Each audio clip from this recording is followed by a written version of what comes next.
It was just after midnight on December 23, 1981, when a 19-year-old left an office Christmas party and began the familiar drive home. She never made it. Her story has haunted Valdese, North Carolina ever since. And over 4 decades later, the question remains, who killed her? This is the story of Rhonda Hinson. Hello friends, my name is Marcia, and this is Midwest Murders. In 1981, Valdese was a close-knit textile and manufacturing town in Burke County, nestled in the foothills of western North Carolina. Known for its Waldesean roots and strong community ties, crime like this was almost unheard of. The sudden, brutal loss of a young woman in such a quiet place sent ripples through the town. Ripples that still linger today. Rhonda Annette Hinson was a bright and hard-working young woman. Just 19 years old, she had recently graduated from East Burke High School and taken a job as a key punch operator at Hickory Still Company.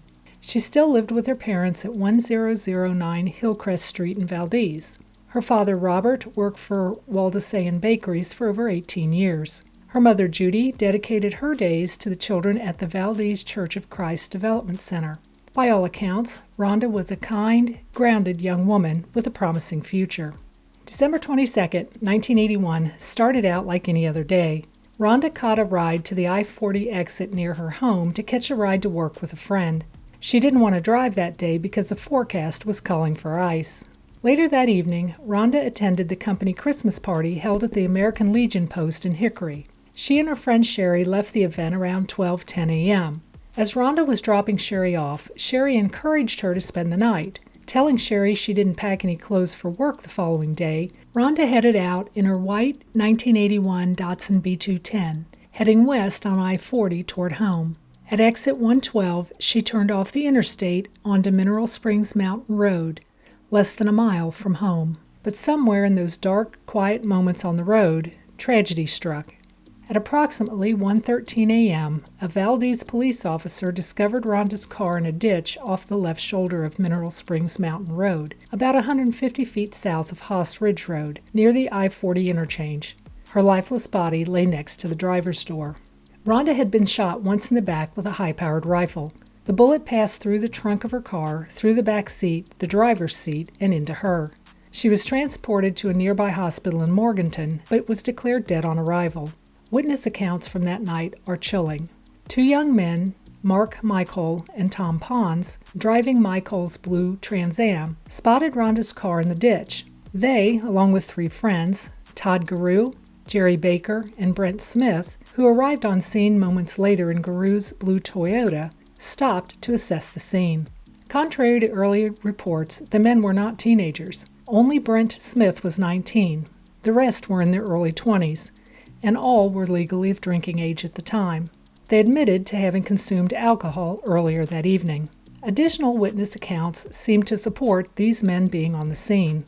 At 1 a.m., Reggie Smart observed a white male approximately 6 feet tall, 170 pounds, standing at the open driver's door of Rhonda's Datsun. He reported a young woman was slumped over the wheel and later described the man as having blonde hair. He also mentioned a blue car parked at a nearby garden center, which he saw moving moments before the male appeared by Rhonda's car.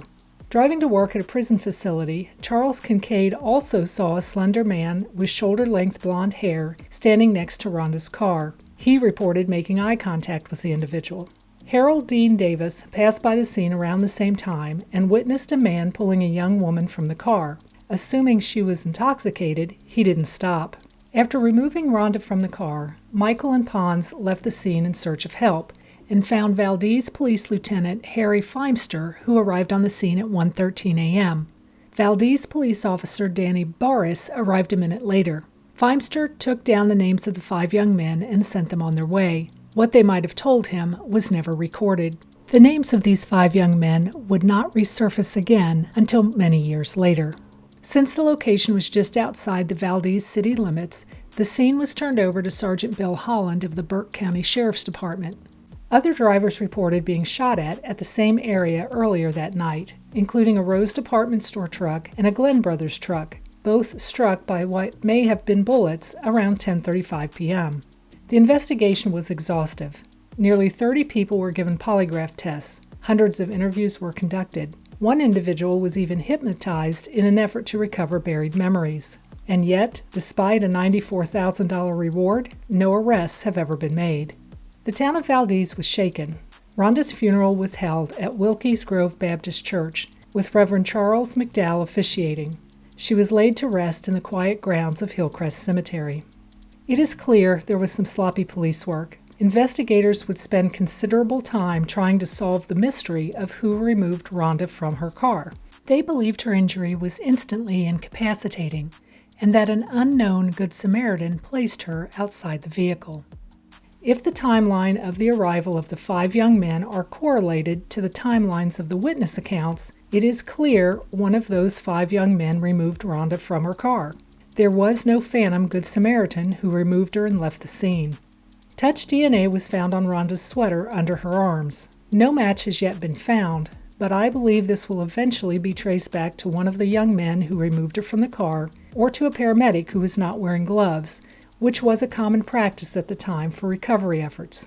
However, there is one point that gives me pause.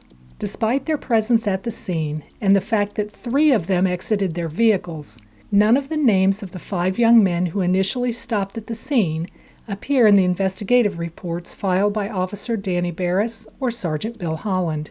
This omission raises ongoing questions. Why were they allowed to leave, and why were their names never formally recorded? Though their presence was likely well-intentioned, their involvement in those crucial moments before law enforcement arrived remains an important and often overlooked part of the mystery surrounding Rhonda's death. 40 years later, Rhonda's case remains unsolved. While theories abound, some believe the answer lies closer than anyone imagined. But in the absence of justice, we're left with memory and the call to never forget. If you have any thoughts or theories about this case, please leave them in the comments below. Until next time, stay curious, stay vigilant, and may the truth reveal itself in the shadows.